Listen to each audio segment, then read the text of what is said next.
Good evening students, मैं विवेक आपके अपने channel third I of success में आपका स्वागत करता हूं।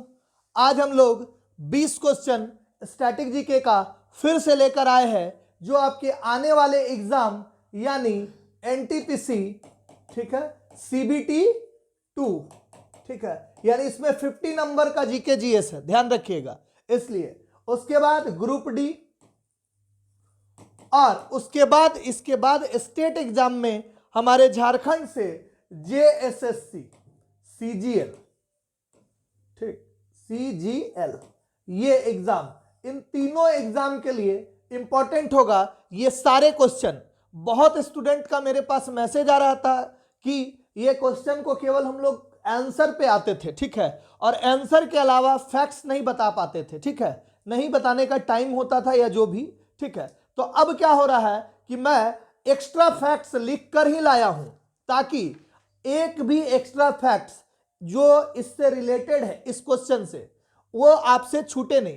क्योंकि कभी कभी क्या होता है कि हम लोग पढ़ाते समय कुछ फैक्ट्स याद रहते हैं और कुछ फैक्ट्स भूल जाया करते हैं, इसलिए मैं फैक्ट्स लिख कर लाया हूं। जो इंपॉर्टेंट फैक्ट्स है जिस क्वेश्चन के लिए, वो फैक्ट्स आपको साथ साथ में इसमें लिखाया जाएगा। यानी 20 क्वेश्चन का मतलब कम से कम एक क्वेश्चन पे अगर 4 क्वेश्चन 5 क्वेश्चन एक्स्ट्रा बन रहा है तो 20 बचे 100 क्वेश्चन। तो ध्यान रखना आपको दोस्तों कि ये 20 क्वेश्चन नहीं, ये आने वाले एग्जाम के लिए 100 क्वेश्चन का तैयारी आपके लिए होगा। तो इसलिए आज से और ज्यादा ध्यान से और ज्यादा अच्छे से पढ़ेंगे। थोड़ा सा टाइम ज्यादा लगेगा क्योंकि इसके फैक्ट्स को लिखना पड़ेगा, ठीक है। चलिए, तो पहले क्वेश्चन पे आ जाते हैं हम लोग। पहला क्वेश्चन बोल रहा है, भारत की जनगणना 2011 के अनुसार सबसे अधिक आबादी वाला राज्य कौन सा है, ठीक है। तो जनगणना 2011 के बाद अभी तक हुआ नहीं है।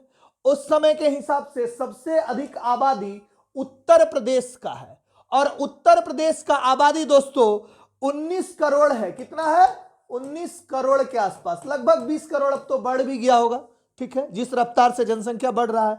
ये 17% से अधिक, भारत के कुल जनसंख्या का 17% से अधिक है, ध्यान रखिएगा, यानी प्लस 17% से ज्यादा, ठीक है। और एक चीज बोलेगा कि भारत में जनसंख्या के हिसाब से दूसरा बड़ा राज्य, तो ये महाराष्ट्र क्या है? दूसरा बड़ा राज्य, यानी सेकेंड राज्य क्या हो गया? महाराष्ट्र। बोलेगा जनसंख्या घनत्व के हिसाब से सबसे बड़ा राज्य, तो बिहार हो गया। क्या हो गया?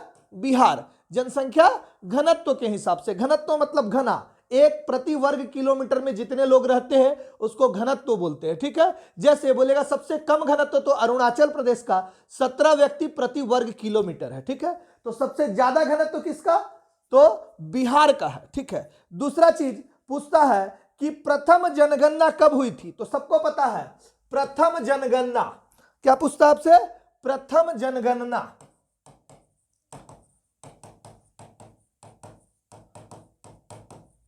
तो 1872 ईस्वी में हुई थी प्रथम जनगणना। उसके बाद आपसे पूछता है कि प्रथम नियमित जनगणना, क्या बोलता है? नियमित जनगणना, नियमित जनगणना यानी रेगुलर, तो याद रखिएगा 1881 ईस्वी में।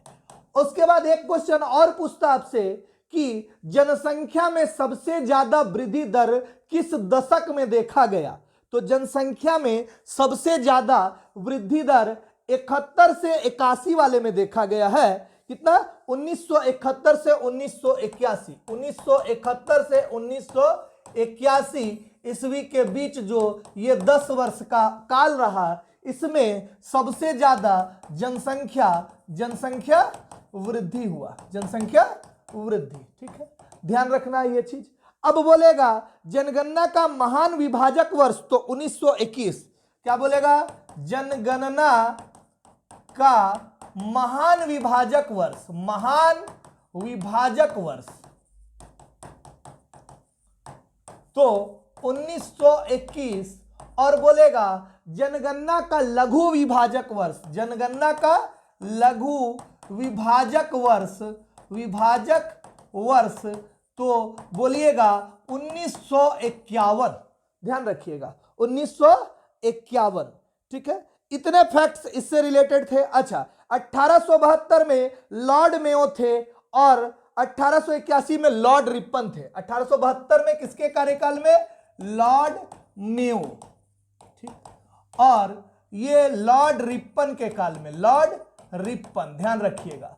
तो इससे रिलेटेड इतने क्वेश्चन निकले हैं कि घनत्व में बिहार, उत्तर प्रदेश 19 करोड़, महाराष्ट्र सेकेंड स्तर पे, प्रथम जनगणना हुआ था 1872 में, प्रथम नियमित जनगणना बोलेगा तो 1881 ईस्वी में, लॉर्ड रिपन के काल में, बोलेगा 1971 से 1981 ईस्वी में जनसंख्या में सबसे ज्यादा वृद्धि, जनसंख्या में सबसे ज्यादा वृद्धि, यहां सबसे ज्यादा लिख सकते हैं, सबसे ज्यादा, ठीक ना, है ना।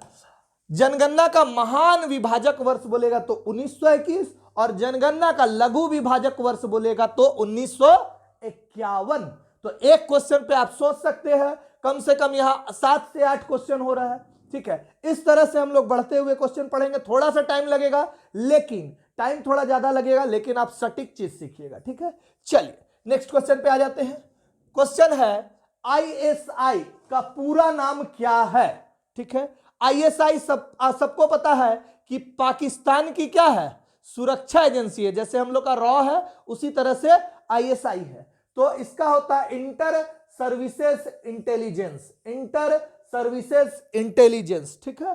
तो ये पाकिस्तान की खुफिया एजेंसी है, ठीक है, और भारत में आतंकवाद को यही जो है बढ़ावा देती है। खुफिया एजेंसी समझिए या आतंकवादी एजेंसी, भारत की दृष्टि से क्या है, आतंकवादी एजेंसी। ऐसे ये है क्या, पाकिस्तान की खुफिया एजेंसी, पाकिस्तान की खुफिया एजेंसी, खुफिया एजेंसी, ठीक है। खुफिया एजेंसी का काम क्या होता है, जैसे मान लीजिए हम लोग का रॉ है और आईबी है भारत का, तो उनका काम होता है कि जैसे 26 जनवरी, 15 अगस्त या कोई भी ऐसा समय में जिस समय में कहीं कोई हमला होने वाला रहे या कहीं कोई बम विस्फोट, इस तरह का सूचना एकत्रित करना अपने लोगों को भेजकर, ठीक है। तो ये खुफिया मतलब एकदम गुप्त रूप से सूचना एकत्र करते हैं और भारत की सुरक्षा के लिए, उसी तरह ये पाकिस्तान की सुरक्षा के लिए खुफिया एजेंसी है, ठीक है। भारत के लिए बोलेगा तो सबको पता है, भारत के लिए बोलेगा तो आईबी होता है और RAW रॉ, ठीक है ना। अगर भारत को छोड़ के इजराइल के लिए बोलेगा, किसका, इजराइल, ठीक। इजराइल इसलिए लिखा रहा हूं कि अभी इजराइल की सुरक्षा एजेंसी भारत के साथ कम्युनिकेट करके एक बम धमाके जो इजराइल दूतावास में हुई थी उसके लिए जांच कर रही थी कि इसने ये बम धमाका किसने किया है। तो इजराइल का सुरक्षा एजेंसी का नाम है मोसाद, क्या है, मोसाद, और ये विश्व में बहुत ही अच्छे स्तर का सुरक्षा एजेंसी माना जाता है मोसाद, ठीक है। रूस का बोलेगा तो KGB और GRU, रूस का बोलेगा तो क्या, KGB और GRU, ठीक है, ये रूस का है। अगर आपको बोल देगा अमेरिका का तो CIA और FBI, अमेरिका का बोलेगा तो CIA और FBI, ये अमेरिका का है, ध्यान रखना है इसको। बोलेगा इराक का तो अल मुखबरात, इराक का बोलेगा तो अल मुखबरात, मुखबरात, ठीक।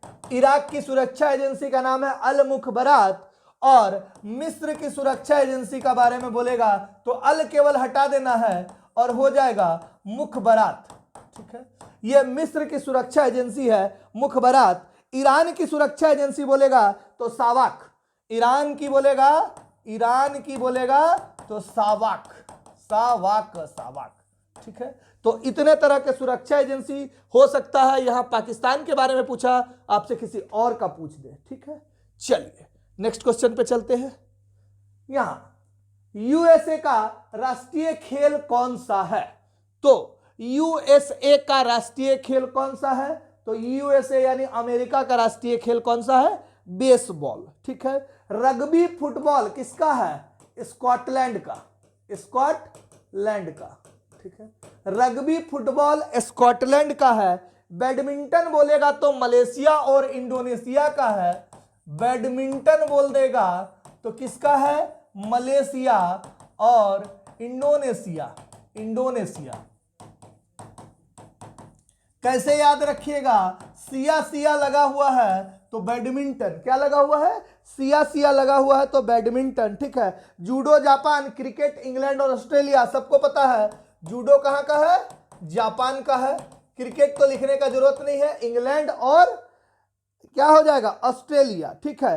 तीरंदाजी बोलेगा तो भूटान, ठीक है ना, तीरंदाजी तीरंदाजी बोलेगा तो भूटान, भूटान, ठीक है। और बांग्लादेश का क्या है, बांग्लादेश, बांग्लादेश का है कबड्डी, क्या है, कबड्डी, ठीक है।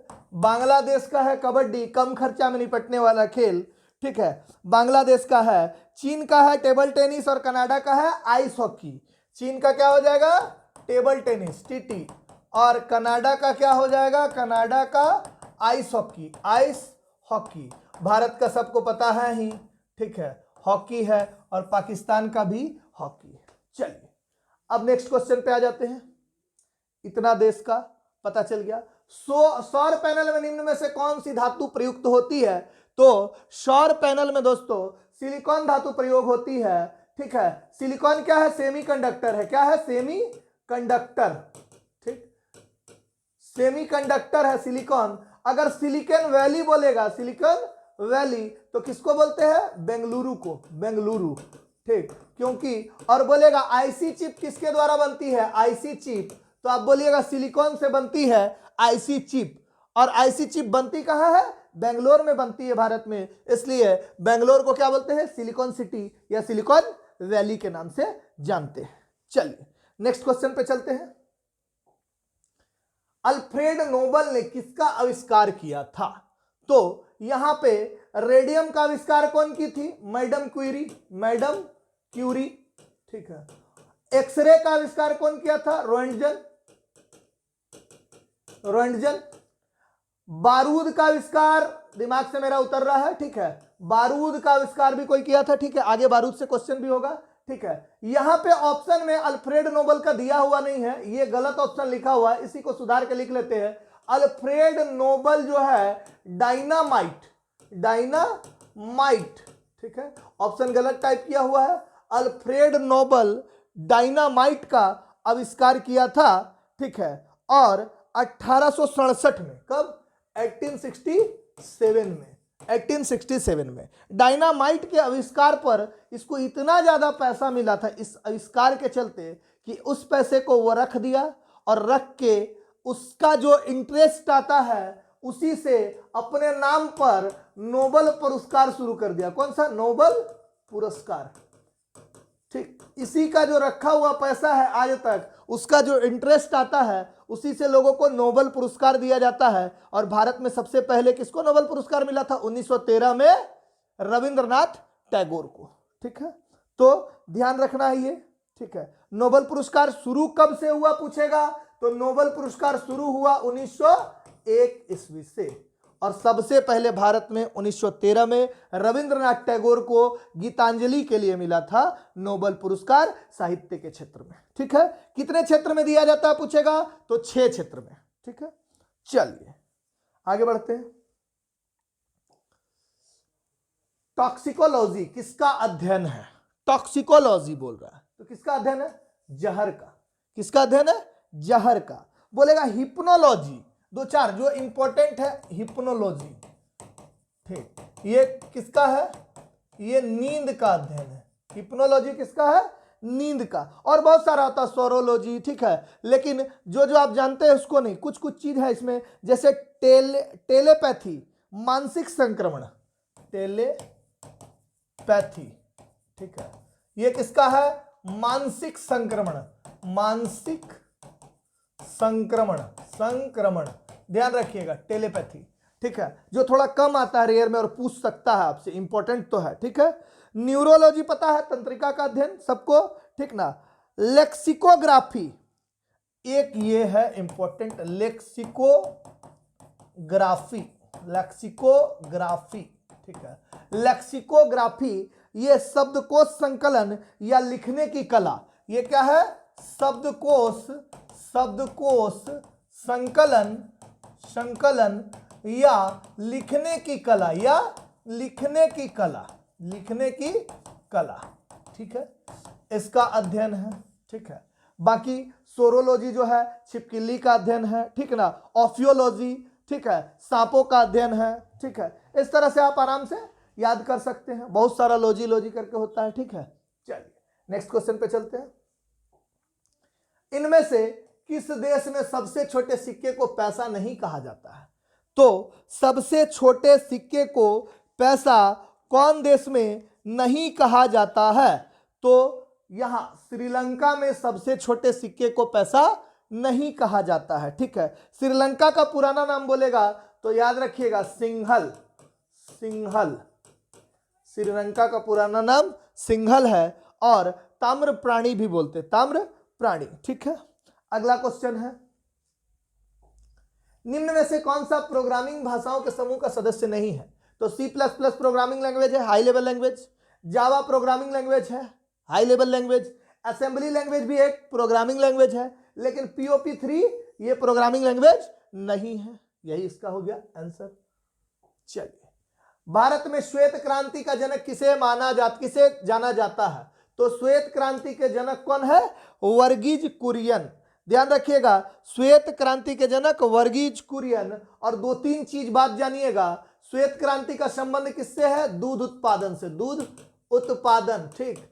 अगला अगर पूछेगा अमूल का जनक, किसका? अमूल का, तो वही अमूल, ठीक है। इसका भी जनक कौन है? वर्गीज कुरियन। और क्या पूछता है आपको कि सबसे ज्यादा दूध उत्पादन किस देश में होता है? तो भारत सबसे ज्यादा दूध उत्पादन करता है, भारत सबसे ज्यादा दूध। और इसको जो है श्वेत क्रांति को क्या बोलते हैं? ऑपरेशन फ्लड, फ्लड भी बोलते हैं, फ्लड। ध्यान रखिएगा, फ्लड से सोचने लीजिएगा कि पानी वाला बाढ़ आ गया, ठीक ना, है ना। तो वर्गीज कुरियन ही होगा, ऑपरेशन फ्लड शुरू किए थे वर्गीज कुरियन। एक चीज इसका और क्वेश्चन एक था, ध्यान में नहीं आ रहा अभी क्वेश्चन इसके अंदर से, हाँ, कि डेयरी अनुसंधान केंद्र कहाँ है? करनाल। करनाल में क्या है? डेयरी, राष्ट्रीय डेयरी अनुसंधान केंद्र, राष्ट्रीय डेयरी अनुसंधान केंद्र, डेयरी अनुसंधान केंद्र।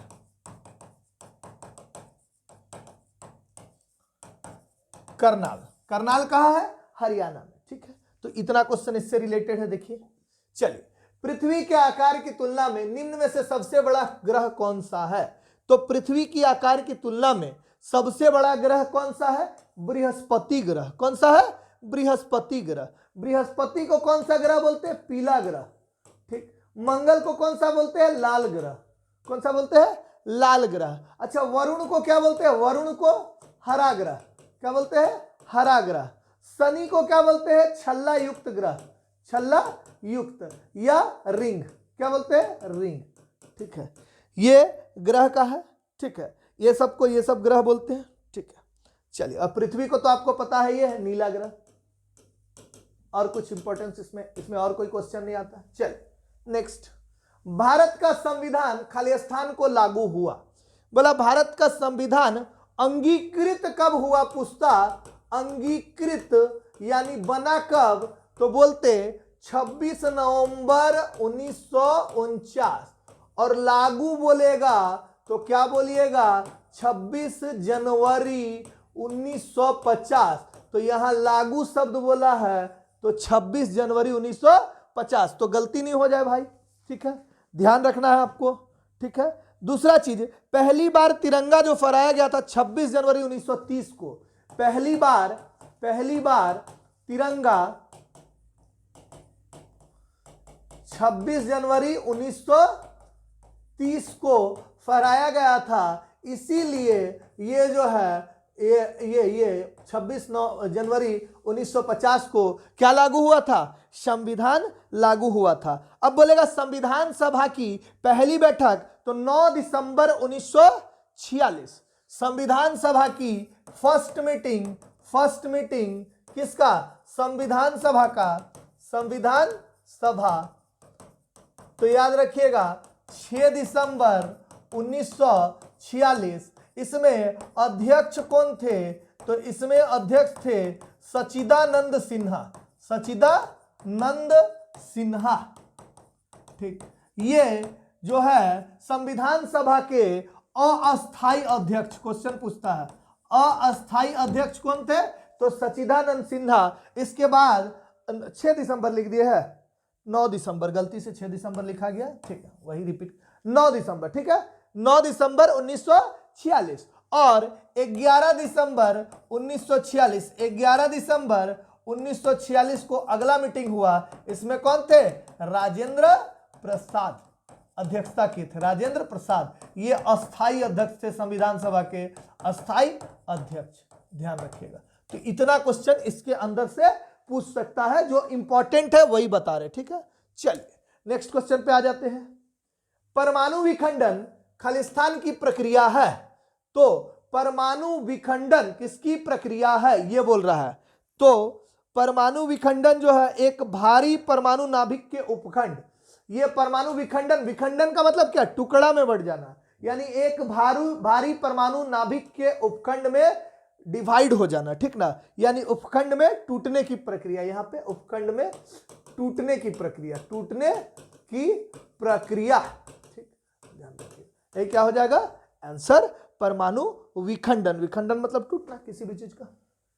चलिए स्टेनलेस स्टील क्या है, तो स्टेनलेस स्टील क्या है, मिश्र धातु है, सबको पता है कि निकेल, लोहा, क्रोमियम और कार्बन मिलके क्या बनता है, स्टेनलेस स्टील। तो स्टेनलेस स्टील क्या हो गया, मिश्र धातु, बहुत सारा धातु मिलके बना तो मिश्र धातु हो गया।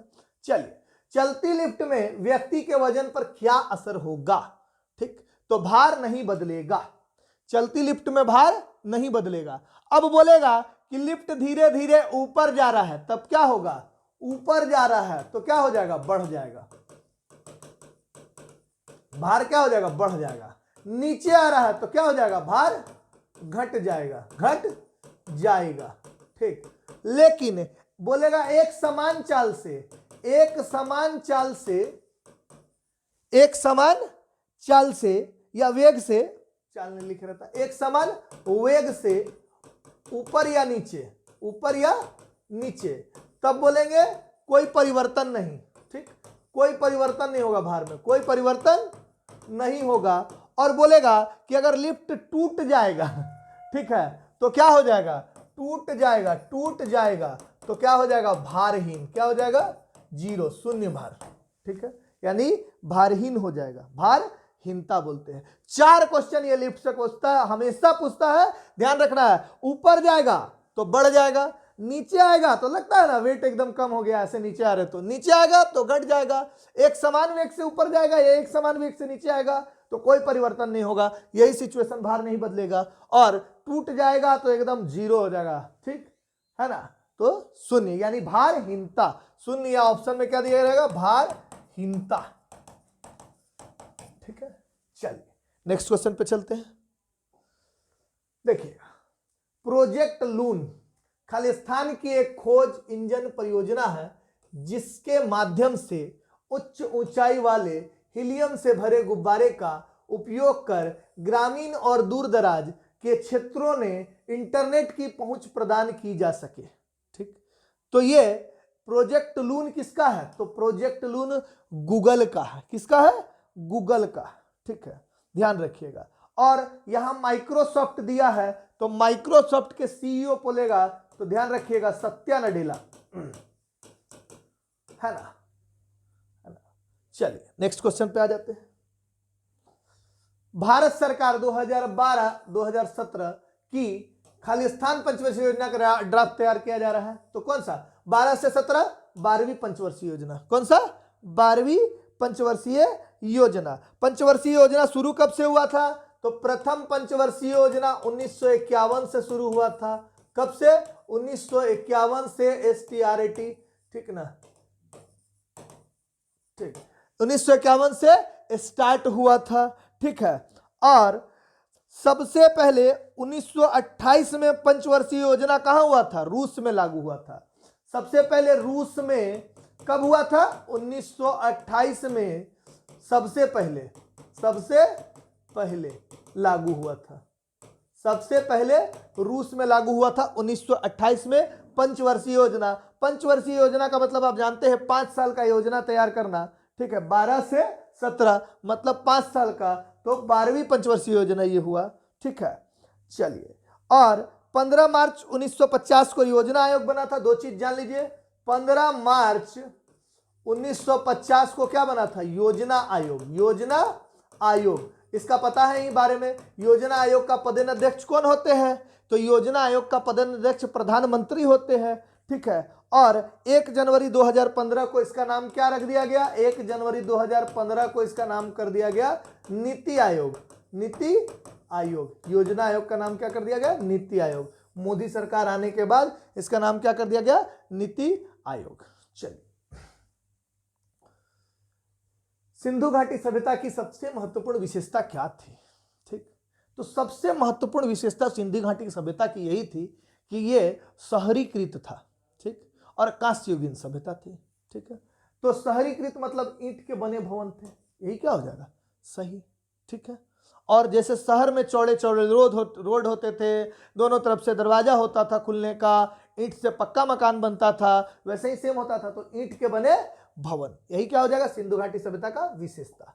चलिए, निम्न में से कौन सा क्षारीय नहीं है बोल रहा है? इसमें से कौन सा क्षारीय नहीं है बोल रहा है? तो कौन सा क्षारीय नहीं है? सल्फर। ठीक है ना, सल्फर क्या है? क्षारीय नहीं है। ठीक है, देखिएगा सल्फर का यूज, एक क्वेश्चन आता है रबर। ठीक ना, रबर में सल्फर मिलाया जाता है उसको कठोर बनाने के लिए, नहीं तो रबर क्या होगा? मिटेगा, तो सब टूट टाट जाएगा, मिटेगा ही नहीं। ठीक है, तो इसीलिए उसको प्रयोग रबड़ का आकार को, जो आकार शेप देने में और कठोर बनाने में सल्फर का यूज करते हैं। ठीक ना, और कार्बन का यूज करते हैं रबर में मजबूती के लिए। ठीक है, क्षारीय नहीं है तो सल्फर हो जाएगा। बाकी सोडियम, पोटेशियम और लिथियम ये सब क्या है? क्षारीय है। ठीक है, चल नेक्स्ट क्वेश्चन, बारूद में मुख्य रूप से क्या शामिल होता है? तो बारूद में मुख्य रूप से क्या शामिल होता है? तो बारूद में होता है पोटेशियम नाइट्रेट। अच्छा, बारूद का क्वेश्चन आया तो बारूद के आविष्कारक, जो पिछला क्वेश्चन था उसमें नहीं बता पाए थे, याद नहीं आ रहा था, रोजर बेकन। लिखिएगा, बारूद का आविष्कार कौन किए थे? Roger Bacon. Roger bacon.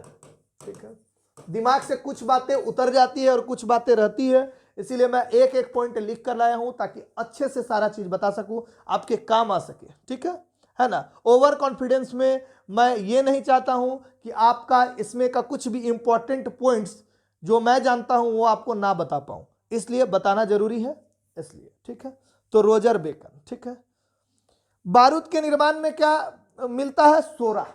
बारूद के निर्माण में सोरा का यूज किया जाता है। बारूद के निर्माण में सोरा का यूज किया जाता है, ध्यान में रखिएगा, सोरा। ठीक है, लास्ट क्वेश्चन, इसमें और कुछ बताने के लिए नहीं है, पोटेशियम नाइट्रेट। चलिए, फरवरी 2016 में 100 वर्ष पूर्ण करने वाले बनारस हिंदू विश्वविद्यालय की स्थापना किसने की थी?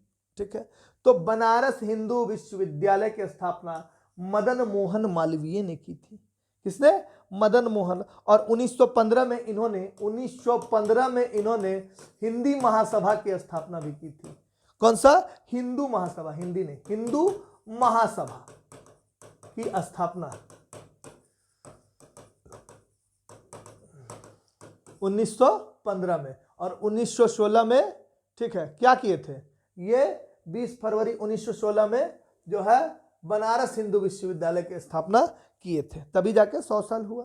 ठीक है, चलिए, आज क्वेश्चन इतना ही था। आज का क्वेश्चन अच्छा लगा होगा क्योंकि इसमें बहुत सारा चीज मैं लिखा हूं, उन प्रश्नों पे आप ध्यान दीजिए, जो पॉइंट्स लिखा हो उसको भी याद करने का कोशिश कीजिए। देखिए, धीरे धीरे इतना मजबूत हो जाएगा जीके कि आपको लगेगा कि हाँ, सही में कुछ चीज तो सीखे हैं, है ना।